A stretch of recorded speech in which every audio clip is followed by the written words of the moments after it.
Well, thanks for joining us, Professor Greenwald. This is a great opportunity.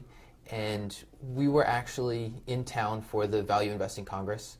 And it seems like one of the themes that was running through the Congress is that there had been value available all over the U.S. market, and now that's sort of disappearing. Have you seen anything similar? I think that that is pretty much a universal theme. How long it's been a theme and how novel it is depends on how you read the level of profits in the economy. So if you are Jeremy Grantham and you believe in regression to the mean, profits are currently about 14 to 14.5% of national income. Mm-hmm. Historical norms are 9%. Right. So that would mean we're talking about profits being inflated by a third. If we've got pretty much normal multiples, which are 15 to 16 times forward earnings based on current projections, and those projections are 40% overestimated, you're talking about 20 plus multiples to sustainable earnings. And if that's the case, then we're in for a world of hurt. And there really is no opportunity. But having said that, I think, and you've got to remember, I think Jeremy has been wrong about the reversion to the mean for about 8 years now. And I think that there are structural reasons to believe that profits at or near this level may be more sustainable than he's giving them credit for. Okay. And the reason for that is that as we move to a service economy, what you've got is a lot more markets where goods are locally produced and locally consumed. Those are, by their nature, small markets. Okay. Small markets are dominatable. So it's very hard to dominate the global automobile market. It's a big global market. Anybody who can get 3 to 4% share can be viable in a global market. There's no way you're going to keep people out at that level. Okay. If you're talking about local grocery stores, where you've got economies of scale and distribution, you've got a lot of high turnover, low-cost workers, so you've got big economies of scale in management, and in advertising that's a fixed cost. Okay. You're not going to be viable in most of those local markets unless you get a 20 to 25% share. Okay. And that means there are much more of the economy is in markets with significant barriers to entry. And that means significantly higher profits that are protected by those barriers to entry. And I'll give you just a particular example of it. If you look at the comparison of Apple to IBM, they were both a year ago at historically high profit levels. Okay. Apple's profits as a fraction of operating earnings were 40%. Mm-hmm. It's a big global goods market. They spend only about 2 to maybe 2.5% of their income on R&D. Advertising is even less than that. It's only $1 billion. There are not a lot of fixed costs here. Right. That they're all variable costs. And what that means is people can come in at the margin without being able to capture a huge part of this market and undermine Apple. And if you look at the history of that market, first with Motorola and the Razor, and then with Nokia and their phones, that there has never been a sustainably dominant competitor. And if you look at the Razor at its peak, it's sort of 15% margins. So when Apple is at 40%, that's an inflated margin that's clearly going away. And what you've seen in the last 2 quarters is that that's come down to 28%. There's been a huge drop in those margins. In contrast, if you look at IBM, IBM is also at historically high margins. I mean, if you look 7 years ago, it's at 14% operating income to earnings. Mm-hmm. You look today, it's at 20.5. On the other hand, IBM dominates a lot of little vertical markets in a lot of localities because it's the support that they give, it's the selling expertise that they have that enables them to be the company that they are. And to compete with them on that level, you have to have that local presence, both in the specific product market and in the geographic area. Okay. So if you look at IBM, they have suffered too. I mean, their sales are down a lot, but their margins have shown a lot more stability. So to the extent that the market is moving away from the Apple direction, away from manufacturers as productivity in manufacturing is sort of 5 to 7% a year, and demand growth is 3 to 4% a year. So just like agriculture, that's going away into these very much more differentiated service markets, these much more fragmented service markets. It looks like the profits may be more sustainable than people are giving them credit for. Okay. And that means that things are probably not as crazy overvalued as some people think, especially if you concentrate on locally dominant service franchises. So you may have some of these examples like Apple where the margins are at risk, but then a lot more examples that are balancing that out where... Right, but that are not that expensive. I mean, a classic company of that is, Nestle has come down because they've started to do stupid things that they're historically prone to do in capital allocation, which means that they make their money in the markets they dominate. To give you an example of a similar company, Coca-Cola historically has made more than 110% of its operating profits in the 8 to 10 biggest markets in which it operates, which means it loses money in the markets where it's not dense and doesn't have scale and distribution. Same thing is true of Nestle. Okay. That where they try and go all over the world and they have subscale distribution networks, they lose money. And they've just started doing that again. Where they were sensible and they consolidate and license their products in the markets where they don't have dominant scale and distribution, and concentrate on markets where they do have dominant scale and distribution, like pet food in the United States, they do very well. Okay. But they're trading at a 3.3 to 3.4% dividend. Their growth, because they're in high growth areas, I mean, if you read their financials, it looks like the growth is slower because historically it's been in Swiss francs, and the Swiss franc has been appreciated strongly relative to the currencies in which they sell. But their growth is probably, especially in earnings because they have operating leverage, maybe 6%, which is a little above the sort of 4.5% nominal world GDP growth, or even 4% nominal world GDP growth. So you got a 6% earnings growth, a 3.3% dividend, and probably some buybacks on top of it because they really don't need all that much capital. So you're looking at a 10% return in a stock that is extraordinarily safe. So you look at what happened to them after 2003, where their input prices went through the roof, and there was no general inflation, and their margins go up steadily. You look at them in the crisis, and they're barely affected by it in 08, 09. So it's sort of recession-proof and inflation-proof, and it's a 10% return, maybe as low as 8%. But in a world, even where 30-year treasuries, which have all the inflation risk, are 3%, that is not an expensive stock. Right. And there are a fair number of opportunities, not as many, obviously, as there were, 18 months ago. When the market goes up as much as it has, you naturally have You're that. naturally not happy. So jumping off of something that you just said that I thought was kind of interesting is you said they're valued at a 3.34% dividend. And I've thought about dividends as a valuation metric, but it's not commonly, you don't hear that a lot where people are using dividends as a metric of valuation. But post-financial crisis, it seems like more investors are revisiting dividends. And so I was wondering if you'd talk a little bit about using a dividend as a valuation metric, but then also some of the risks of looking for dividends, and particularly going after higher dividends. That's a really good question, and actually, let me describe what we're doing here. When growth has value, what you're trying to do is take a cash flow number and multiply it by the appropriate multiple for a growing stream. Costs of capital these days are probably 8%.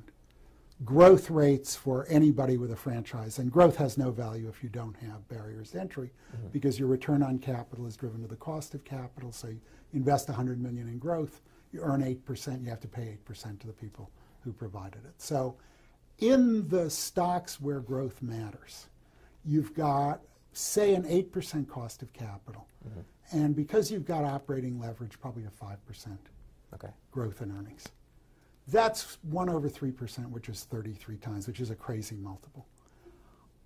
If you're off by just 1%, you could have 100 times. So if, for example, the cost of capital was 7 and the growth was not 5, it was 6, which is 1 over 1%. Right. Or if the cost of capital is 9 and the growth rate is 5, you're 25 times.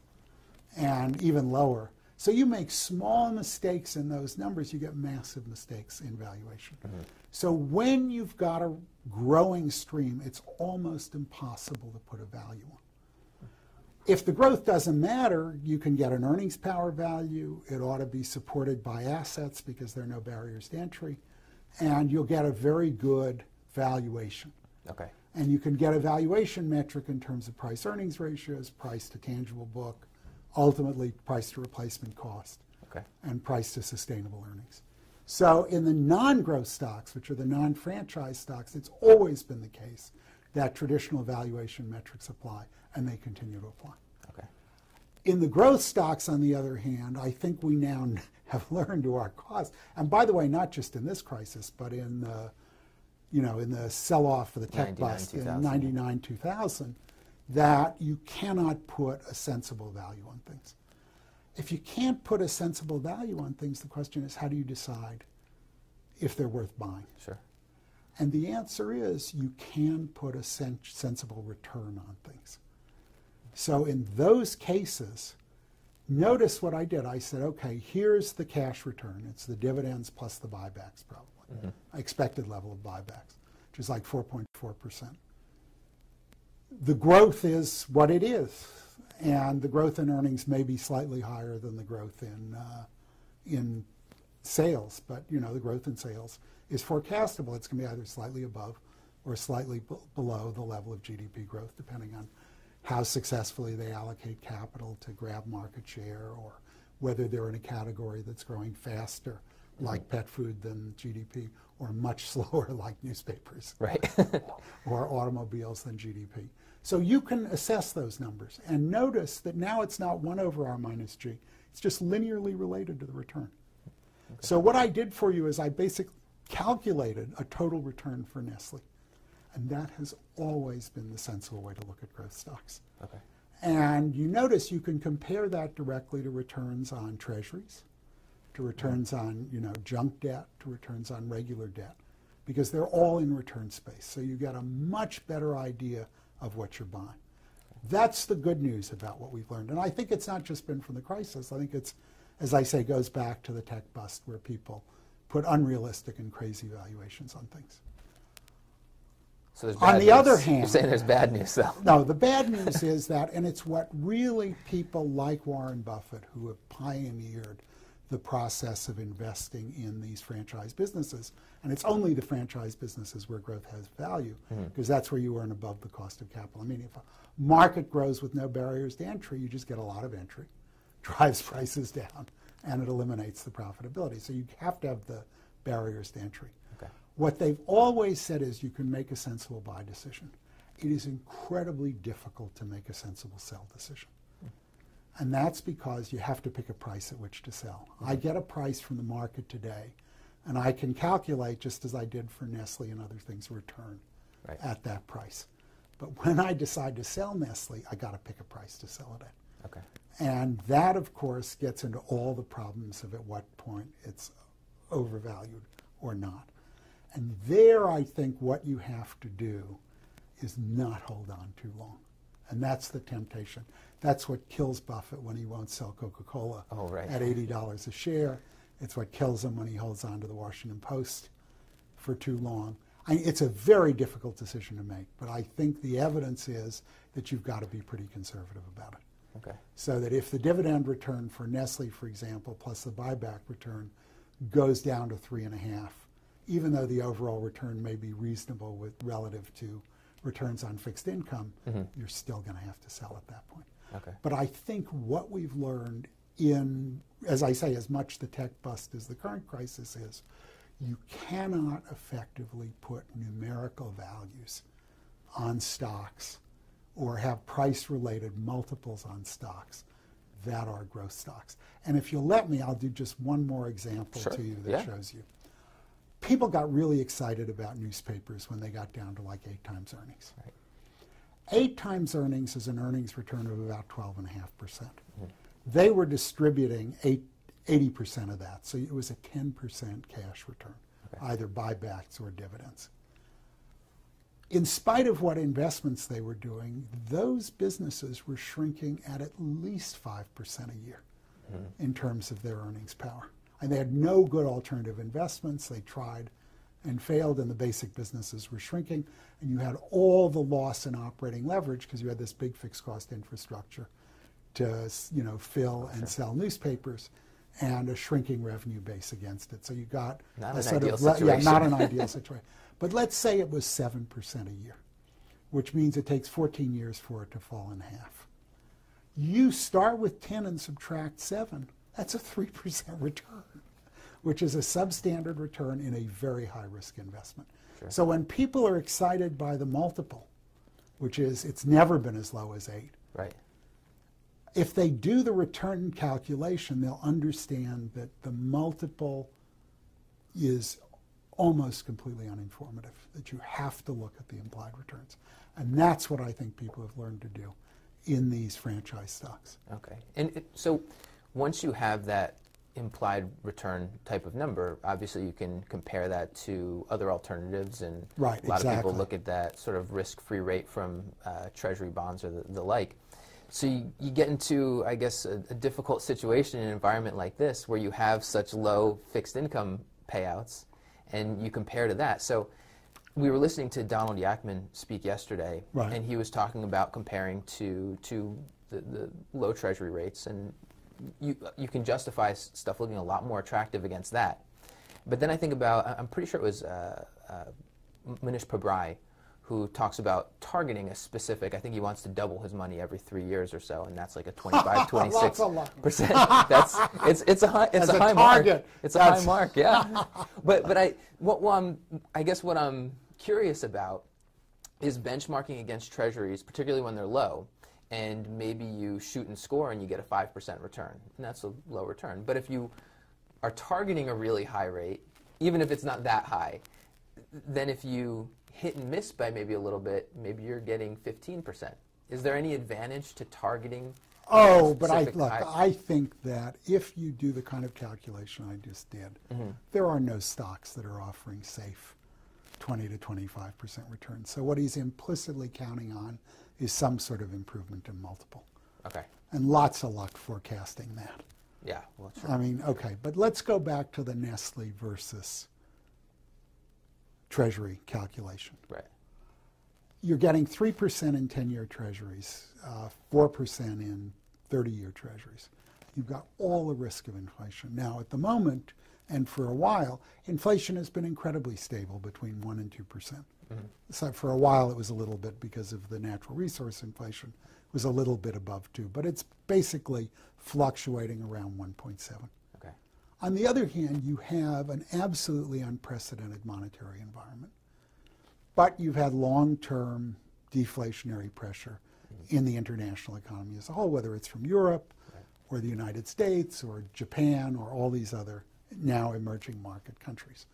Who the hell knows what's going to go on? But there's got to be at least a 1/3 chance that we're going to turn into a much higher inflation environment. So you have to be aware of that risk. So you're getting a 3 to 4% return in a very high risk context. Now look at the Nestle return of 9 to 10%. In the long run, is inflation going to affect Nestle? No. We've seen it. We've seen the worst kind of inflation we could have, where it's in their input prices and not the competitive output products. Oh, sure. Yeah. Since 2003, and they do just fine. We've seen, do they face recession risk? No, we've seen the worst recession since the Depression, and in 08, 09, and they do just fine. So you have to ask yourself, what's the long-term risk in owning those things? So I guess where I would come out and say, look, what's clear is that the debt returns, even at these levels, don't compensate you for the risk you're taking on. Yeah. That's clear number one. Sure. So those are overvalued assets. It's not as much a risk-free return right. as people might want as they want to believe. Okay. But I think the second side of it, ask yourself this, even by historical standards, in a very diversified company like Nestle, in very stable product markets, where the damage they can do from the current stupidities is fairly limited because there's a long history of their learning about the stupidities after a while, with very low leverage, Is a 10% return a good return by historical standards? And I think the answer is yes, it is. Sure. And so what you're talking about is that that's a stock that probably is, in some long run sense, a good buy. Okay. Now, in terms of, so you're talking about different ways to value companies, and you mentioned price to tangible book value, which brings me around to, I spend most of my time working with financial companies, which that's a metric that I end up focusing on a lot. I'm curious if you have been watching the financial sector at all lately and have any thoughts on, there are a lot of people, myself included, that think that the sector may be undervalued, but there's also a possibility that that's a value trap with this. No. All right. So can I talk about what the big problem with that is? Sure, okay. yeah. There is one fact about investing, and it's the most important fact that you can never forget, and there are two ways of saying it. There's the Lake Wobegon way. Right. The average performance of all managers before fees has to be the average performance of all assets. Now, that's not the same as sort of academic market efficiency, which we know is not true. Right. But if you're going to outperform, somebody else has got to underperform. I think the best way to think about that operationally is that every time you buy a stock, thinking it's going to do well, somebody else is selling it to you, thinking it's going to do badly. And you have to ask what is going to put you on the right side of that transaction. Now, what's the most obvious way to do that? And it's a way that, to an extraordinary extent, people in finance ignore, and the answer is to be a specialist. So if I've been doing South Texas Gulf Coast onshore oil leases for 20 years, and I know the geology, and I know the sellers, and I know the whole market, and you come down from New York and bid against me for a lease, if you buy that lease, if you win that auction, you made a bad mistake, because effectively, in some sense, I sold it to you. Right. So you always are going to do better if you're a specialist. That is especially the case in financial services. So a sensible way to value insurance companies is very different from a sensible way to value banks, is very different from a sensible way to value credit card processors, and on and on. I think if you find yourself doing the shortcut and saying, this is cheap because it's low, it's low market to tangible book, and you apply it across the sector, and the guy on the other side of the trade understands the difference between insurance companies and banks, you're going to get yourself in real trouble. That's the first thing. Right. On the other hand, when you look for opportunities from a value perspective, you're looking at what's despised and people want to shy away from. Well, that's a good description of the financial sector, but what I would do is I would say, okay, the financial sector is a good idea. Who are the best financial sector investors? So it would be Davis in insurance. They've done insurance for a long time.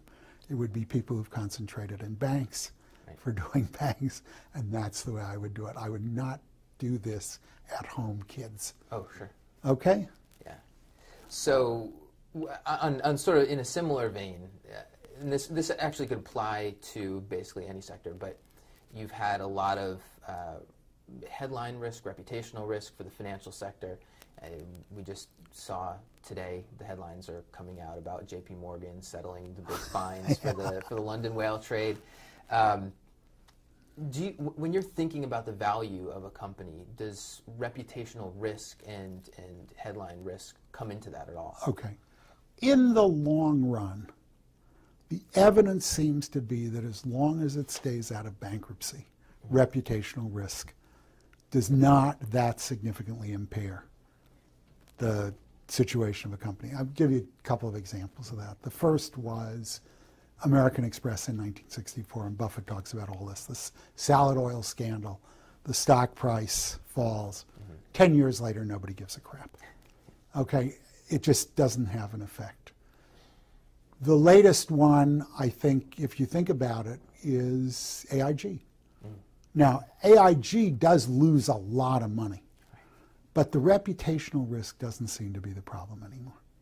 So that even 5 years after probably the worst malfeasance that's out there, it just is not visible in the overall profitability numbers. So I think reputational risk, and by the way, if Jamie Dimon has learned nothing from this, it's that you don't want to criticize the administration because they'll kill you. Now, assuming he's learned that lesson. Hopefully he's learned that lesson by now. The reputational risk is not, I mean, again, do the numbers. So he's paid $800 million in the fine. What is their quarterly earnings? 4 to 5 billion? Yeah. It's just not a big number, and it's not a repeatable number. Usually that kind of thing is your friend, because what you want to buy is disease stocks that are beaten down in price and are a bargain, because we know people irrationally shy away from those stocks. They tend to assume that the problems today are going to be the problems forever because they overemphasize certainty. And that's where, in a general, you want to look. So that reputational risk, perversely, is your friend.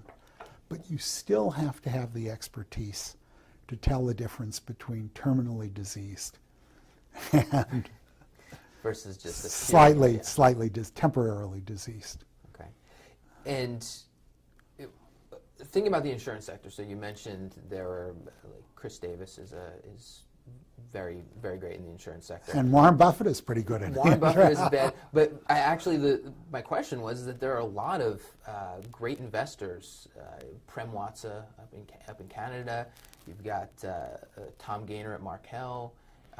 You had Lou Simpson working with Warren Buffett at Berkshire Hathaway. What do you think it is that attracts value investors? And these are all value investors in particular, or most of them for the most part. What attracts them to that business? I think what you're describing is an optical illusion. Okay. Because I'm going to say something nice about the Motley Fool, so you can always edit it out. Okay. The Motley Fool has a terrific, I think, performance record because it's fundamentally value-oriented. And it's flexibly value-oriented, which I think is very important. I mean, you know that it's Russo, Gardner, and Russo, that the Gardner of that, which is a famous value firm, right, or it's Gardner, Russo, and Gardner, sorry, is the uncle of the Gardners who are your founders. So I think the people they would look at in the insurance business are the people who are the value-oriented investors. But who invests the money at MetLife? Who the hell knows? Who invests the money at Prudential? Right. Who the hell knows? Who invests the money at AIG? Who the hell knows? I mean, don't forget, it's a vast industry out there. Now, there are other no-name companies that actually have pretty good value orientations. Northwestern Mutual is a terrific operator, but they're also value-oriented investors. It's just they never sell anything, which is not necessarily a good idea. But you can go through the list of insurance companies, and there are a lot of them who are just pretty ordinary common or garden investors. Okay. So not, I guess the question wasn't so much that all insurance companies are getting great investors, but that a lot of these investors seem to end up latched on to an insurance company. Well, it's a very stable investor base. I mean, that's the good news. Okay. So you do have, I mean, look, it is conceivable under a set of, political circumstances in Europe, something terrible happening in Switzerland, even though they don't sell anything there, that Nestle could fall from, 62 Swiss francs today to 40 Swiss francs tomorrow. But the underlying business isn't going to be impaired. Right. So you need investors who are not going to go nuts and sell you out at those ridiculously low valuations, and are going to be willing or are stable enough to provide you with the resources to make good decisions at that point. And I think insurance companies tend to have those characteristics because they're a stream of policy premiums that are pretty stable. And actually something really good is happening in insurance these days, which I think all the insurance companies have noticed. And that is, in the old days, when insurance companies made a lot of money because premiums were high and their operating ratios were good, they kept hold of the money. Their capital base went up and their ability to write insurance went up. And they're insurance guys. If they can write insurance, they'll write insurance. And they don't care much about the price. And what you've seen, starting with Travelers, but in all the insurance companies, is they're returning the capital of the stockholders. So if that trend holds, you're going to get a lot more pricing discipline and you're going to get a lot better operating ratios than you've had historically throughout the industry. It seemed that it's a lot more difficult lately to make up for bad underwriting with good investing. Right, and that's also supported the. Okay, well, that makes sense though. The good in underwriting. Warren Buffett often talks about educating his shareholders, and so I guess when you're an insurer and you have that float and it's sticking around, then you don't really have to worry about that. And that's a $70 billion float that's growing over time. Sure. That's you look at that float on the balance sheet, it's a very stable It's not float. Not a bad asset for Berkshire shareholders. Right. And it didn't go, you didn't lose 2/3 of your investors or 2/3 of that float in 2008. Exactly. In terms of the changes that have taken place since the financial crisis, so before the financial crisis and still through to today, there are a lot of value investors that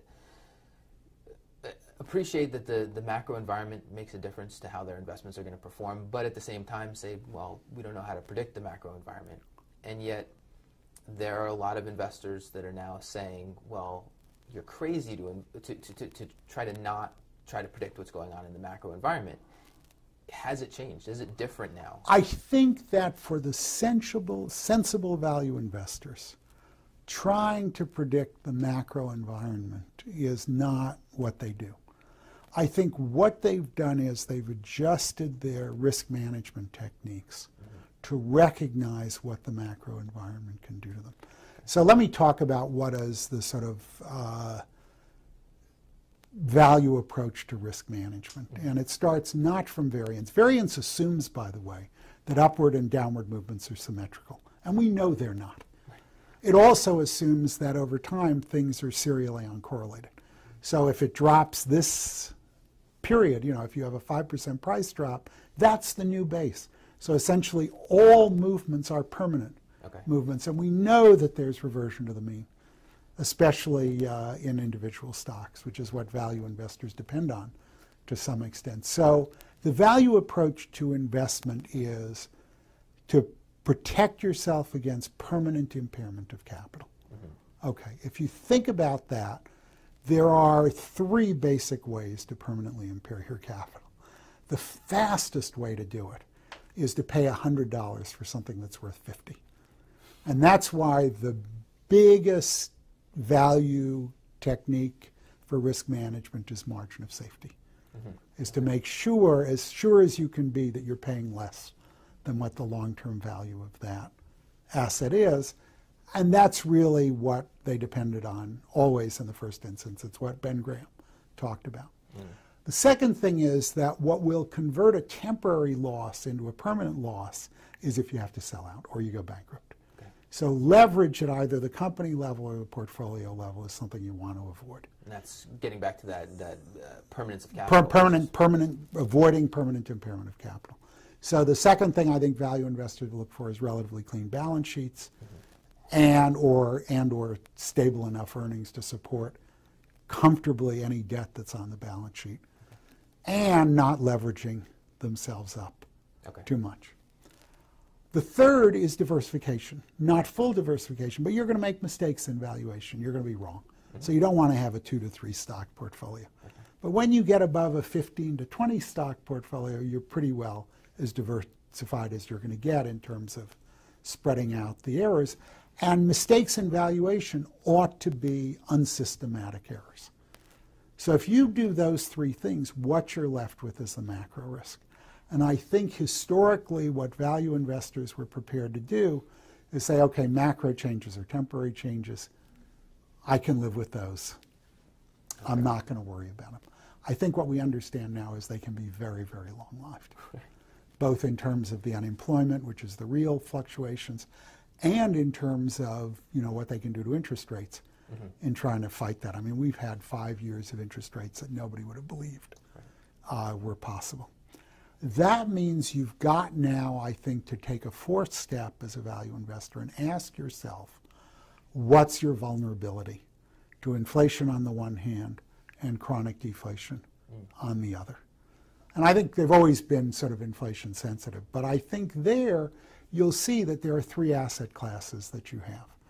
You have real assets, natural resources, companies that are competitive companies, real estate. And there you're going to do really well in an inflationary environment, and you're going to suffer in a deflationary environment. The second category are fixed income, and that does very well in a deflation, or relatively well in a deflationary environment, and very badly in an inflationary environment. Mm-hmm. And then there are the Nestles of the world, the franchise businesses, and they do well in both. Okay. So I think where value investors now start is they either formally or informally do an inventory of their portfolio. How much of it, and actually, by historical standards, the franchise businesses are surprisingly cheap. So they buy the cheap businesses with a good margin of safety, either in return space or in value space for the non-franchise stocks. Sure.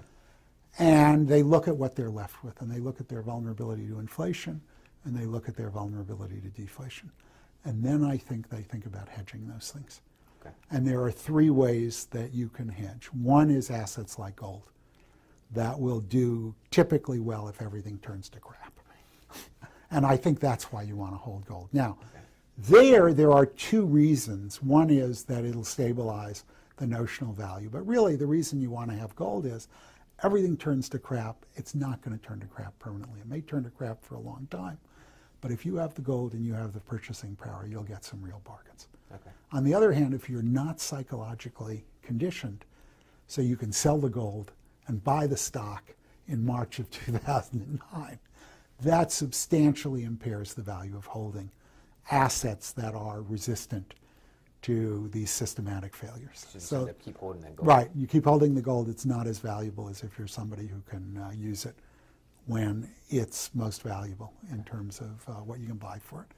So that's one way to do it, is by assets that have negative correlations to bad economic conditions. The second way to do it is with shorts. And the problem with shorts is the tax treatment is terrible. Mm-hmm. That in general, stocks outperform sort of short term, which is typically what you're going to hold it in. Right. So that you got a headwind that's pretty substantial, at least 2 to 4%. And the risk characteristics are terrible. Because if it doubles, your position is twice the size, not half the size. And the third way is with derivatives. Okay.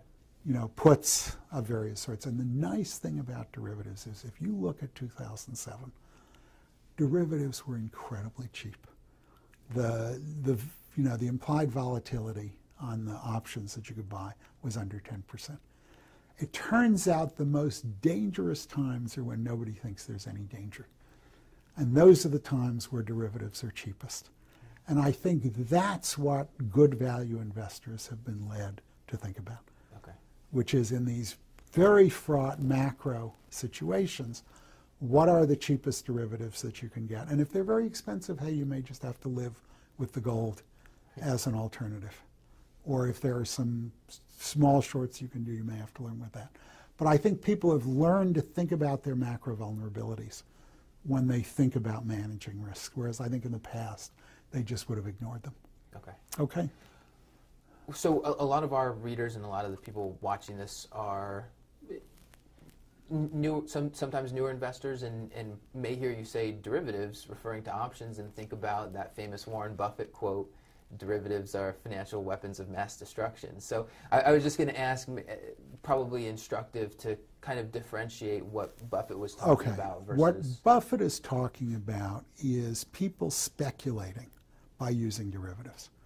So a typical call option will be a call option to buy 100 IBM shares at a price, well, today it would probably be of $175, say. There's a huge amount of leverage in that. Mm-hmm.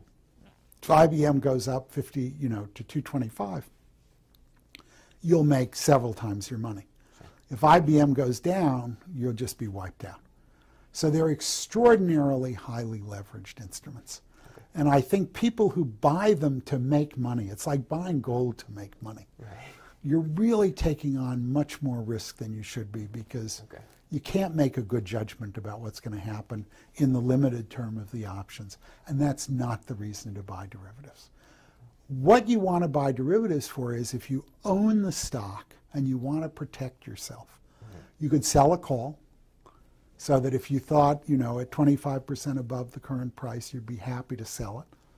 You can sell a call at 25% above the current price, which gives somebody the option to buy it from you if the price goes up by more than 25%. You're happy with that. Right. You can calculate what the effect is. If the stock price goes down, you just collect the premium and you're not in any trouble. If it's a covered call, you just sell your stock at that price and you don't have any risk. So I think people exaggerate the sophistication that's required if you think about buying options that are tied to your existing portfolio and insure against adverse movements in that existing portfolio. Stock market goes down, the call expires worthless, and you've collected the premium. If you have a put at $200, the stock market goes down, you make the difference between the, say, $150 price of IBM and the call and the put price of $200. You pay something for that. Maybe you can finance it with a call. Okay.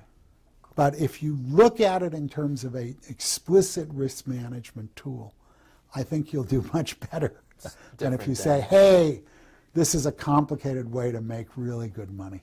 Okay. So with the derivatives, one of the things that we heard a lot at the Value Investing Congress is about the catalysts for an investment. You buy a stock, you think it's cheap, and you look for the catalyst that's going to get it there. Do you think it's necessary for an investor to have a catalyst in mind? Okay, that's a really good question because, again, it comes back to valuation. If your valuation is transaction-based, for example, so you're looking at recent transactions by even informed buyers for cash, the problem with that is it's always driven by market valuations to some extent. Sure.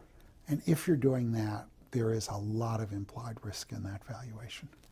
And you really want a catalyst. That's the basic insight that Mario Gabelli had, because he believed in private market value, and he also understood that private market values were not that stable. Right.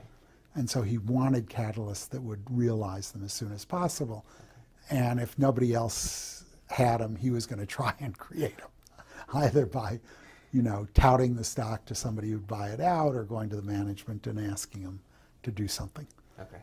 So I think that in general, if you don't have a lot of confidence in the valuation, then you've got to have a catalyst. On the other hand, if you have a good margin of safety in even a non-franchise stock where you're not growing, so the stock, you're pretty sure there are real assets there, it's going to be worth $100 a share, and you're buying it for $50. If you keep that investment for 3 years, and it takes 3 years to realize that value, well, a double in 3 years is, a 24% return a year. Okay. If it's 4 years, it's an 18% return a year. If it's 5 years, it's a 14% return plus whatever dividends you're getting in the meantime. So I think that if you've got a reliable valuation, you ought to have a lot of staying power and still get a decent return. I mean, I think one of the advantages of a big margin of safety is it gives you 3 to 5 years for the market to come around. Okay. And if you have patient investors, they're not going to give you a hard time in the meantime. And I think, again, back to the question of insurance, that's a nice thing about having an insurance float. So I think the issue of catalysts ultimately comes down to an issue of confidence in your valuation. If it's a franchise business and you're getting a decent return, if we're getting our 10% a year for Nestle, and we also think that it's 25% undervalued, how we derive at that calculation, who knows? Right. But so we're also waiting for a 25% bump. Don't forget, we're getting 10% a year while we wait as value accrues. So there we can wait 5 to 7 years, and we're fine. So again, it depends on the nature of the company, the nature of the valuation that you're doing, and the reliability of that valuation. Okay. And so you don't want to just say, oh, I'm only going to do things with a catalyst. Okay. Well, let me finish up with kind of a fun one here. We heard the Winklevoss, Cameron and Tyler Winklevoss, talking about Bitcoin. They're backing and have gotten involved in Bitcoin. Do you think that this is something that has legs? Maybe can steal some market share from traditional banking? I don't think it's traditional banking. I mean, don't forget that what traditional banking does is it enables you to write checks. You know, you can, or do wire transfers. There is a transaction infrastructure. Right. And if you go back to the traditional definition of money, it's as a medium of exchange. It's as a standard, you know, a measure of value. Okay. And it's as a store of value. So it's a unit of account, it's a medium of exchange, and it's a store of value. Okay. It turns out, as a unit of account, nobody's going to price anything in bitcoins. It's always going to be the currency. Sure. Because that's just the dominant way to do it. And there are big network effects from that. It's very hard to get people to change. In fact, they measure the value of bitcoins in, you guessed it, dollars or whatever currency it is. So you're not going to get it as a unit of account. It's not a medium of exchange. You don't have to keep a Bitcoin balance to pay your bills. Right. So what you're left with is a store of value. We got lots of stores of value. Mm-hmm. We got gold. Right. We got all sorts of other kinds of real assets that you can have. We have inflation, you know, we have tips. Mm-hmm. We have all sorts of real stores of value that are probably more liquid than the bitcoins and are less easier to manipulate and are less subject to sort of insider trading. It's why, look, in the old days, every bank used to issue its own currency. Oh, right, yeah. And it was very unstable what the relationships between the currencies were. Having lots of different bitcoins has a lot of the flavor of that, but it's got no natural advantages over gold or any other real measure of value. It's fun to talk about in the meantime. I think, as a rule, if the Winklevoss twins are talking about it, it's almost certainly opportunistic, and they almost certainly are not the people who know how to make money out of that idea. That's fair. As Facebook showed. Well, that's very fair. So you don't want to invest with them. All right, okay. Professor Greenwald, we really appreciate you talking to us. It's always a Thank pleasure you so to much. talk to you guys.